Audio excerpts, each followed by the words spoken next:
அஸ்ஸலாமு அலைக்கும் ஃப்ரெண்ட்ஸ். இன்றைக்கி ஷார்ட்ஸில் கார்த்திகை தீபம் ஸ்பெஷலாக அப்பவும் எப்படி செய்யலான்னு பார்க்கலாமா. அதுக்கு ஒரு மிக்சிங் பவுலில் நான் வந்து 150 கிராம் பசும்பால் காய்ச்சி ஆற வச்சுருந்ததை எடுத்துருந்தேங்க.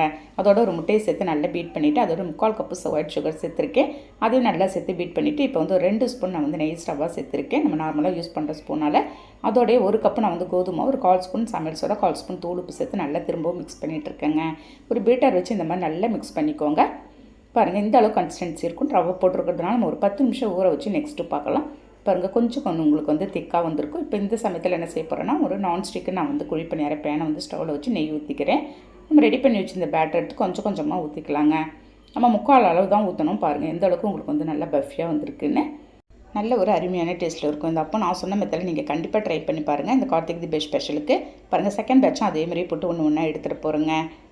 அவ்வளவு நல்ல அருமையான டேஸ்ட்டில் இருக்கும். நீங்கள் கண்டிப்பாக நான் சொன்ன மெத்தடில் ட்ரை பண்ணி பார்த்துட்டு கமெண்ட் பண்ணுங்கள். இந்த வீடியோ பிடிச்சிருந்தா அப்படியே லைக் பண்ணிவிட்டு ஷேர் பண்ணுங்கள். மறக்காமல் சப்ஸ்கிரைப் பண்ணிவிடுங்க. நாளை